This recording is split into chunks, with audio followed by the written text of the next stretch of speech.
Hola, ¿qué tal? Qué bueno que estés ahí. Mira, te pido atención y que difundas este testimonio que te dejo, que explica muy claro y muy bien muchas cosas.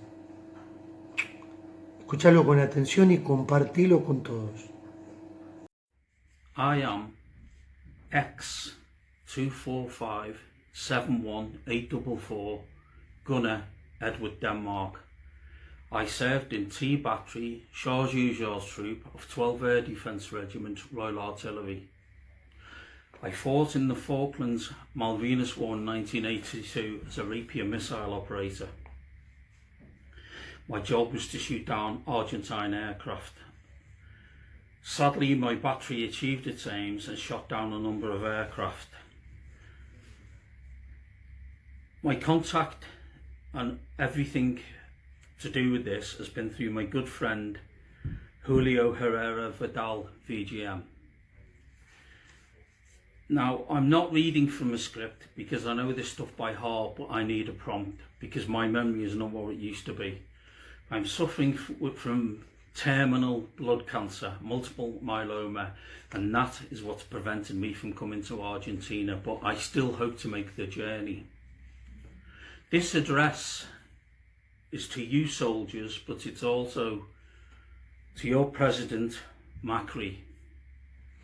For 37 years, there has been an injustice in your country, and that injustice has been Argentina, the failure of your country to recognise the valuable contribution and the commitment made by your soldiers who defended the continental bases.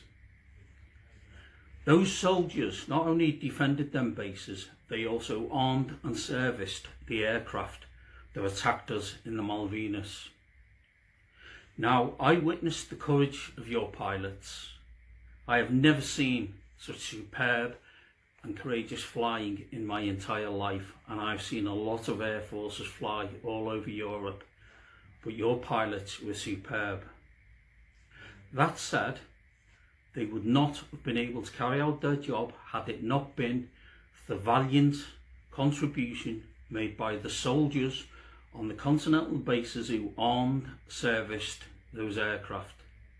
Those very soldiers that are still being denied recognition by you, President. Now, the Falklands Malvinas War was largely an air war. I understand how valiant your infantry were, but they were not the problem to us. It was your aircraft. If you consider the damage done to Britain by your Air Force, it was immense.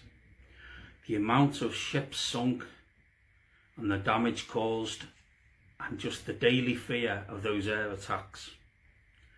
That was what was the big problem for us. Again, with all due respect to your infantry, we knew where they were, we had them where we wanted, and we could, to a large extent, control them. The same can't be said for your Air Force. We never knew when they would pop up, when they would attack, what kind of damage they would done. They not only hindered us, they slowed us down, but they absolutely were the biggest problem during the whole war. Now, like any arm in any army or Air Force, we need supplies, we need backup, and we need people to do the things to keep the whole machine running. I was at the tip of the arrow in that war. I was on the ground fighting, shooting at your aircraft. If I wasn't sitting on the rapier, I was firing my rifle at them. But the missiles that we loaded onto those rapiers, and the ammunition and the food and all the supplies and batteries and the whole amount of stuff you need to fight a war, was being sent to us from Ascension Island. Ascension Island is 4,000 miles away, and I was under no illusion that had we not had them soldiers on Ascension Island supplying us with the things we needed, we could not have fought our war. Those soldiers on Ascension Island were recognised. They were recognised by the British government for the contribution they made and the fact that they kept us going. And yet your soldiers, who were 400 miles away and were under threat, have received no recognition.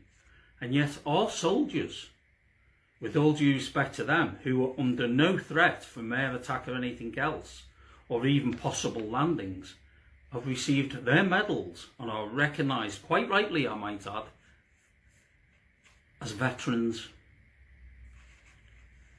And sadly, and this is one thing I don't agree with, soldiers who were back in the UK, literally 8,000 miles away, were even recognised by the British government and awarded medals.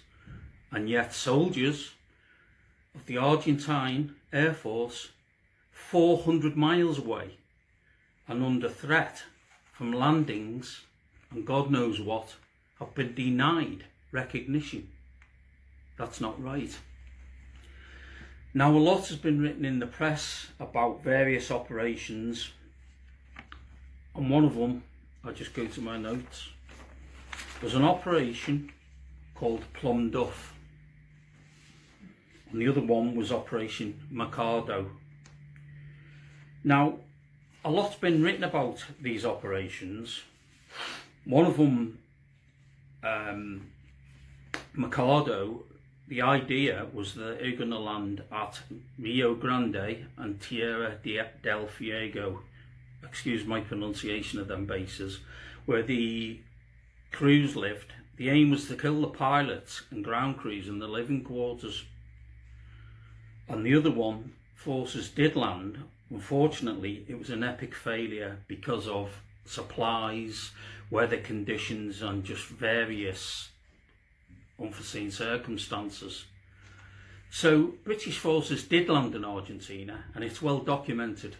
So if the reason for not giving your soldiers on the continental bases medals or recognition is that they were in no danger whatsoever, then that doesn't hold water, because they were in danger. Beside the fact that the contribution they made, they were in danger and they deserve to be recognised. Nearly every single British soldier I've spoken to about it has agreed with me that them men have been left for 37 years without recognition, and you are wrong. You are wrong as a country to do it. I would also say this to you.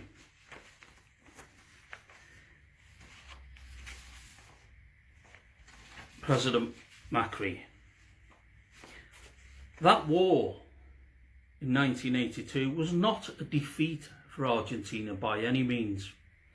I think a lot of the senior officers in the government looked at it the wrong way once the war had finished, because Argentina took on one of the major superpowers in the world.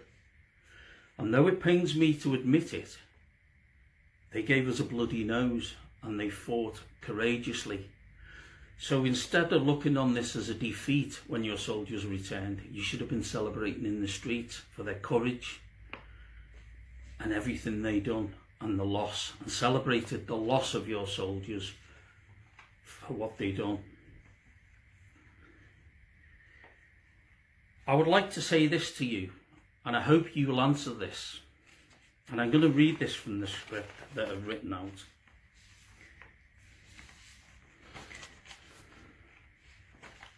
God will judge the men who armed and serviced the aircraft that killed my comrades, as he will judge us who killed your men.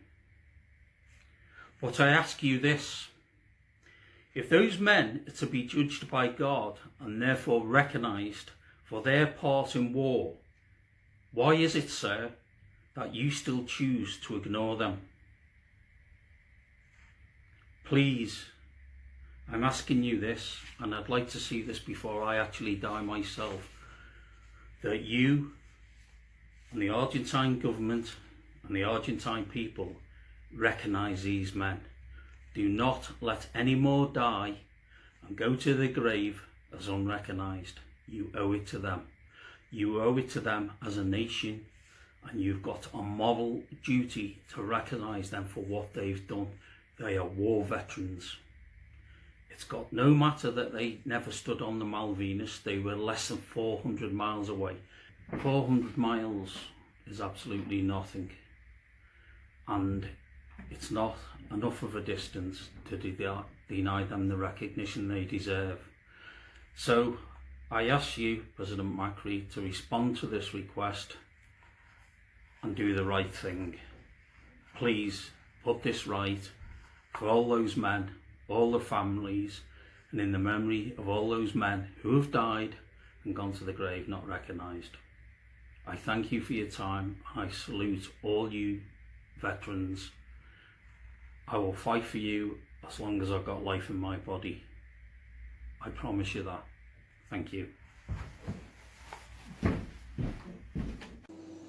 Bueno, espero que te haya gustado, te sirva. Esta es una mirada muy objetiva sobre la guerra de Malvinas y la participación de los soldados que estaban custodiando con órdenes de guerra y haciendo tareas de apoyo y logística, de vigilancia y de defensa en nuestro litoral marítimo.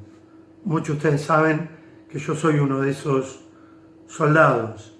Espero que puedas difundir mucho este video para que se sepa la verdad y nos devuelvan lo que es nuestro, el honor, el reconocimiento de haber participado. Hasta el año 88 estuvimos incluidos en el Teatro de Operaciones Atlántico Sur y luego por un decreto verdaderamente inconstitucional fuimos desplazados y olvidados. Que el Señor te bendiga. En nombre del Padre, del Hijo y del Espíritu Santo. Amén.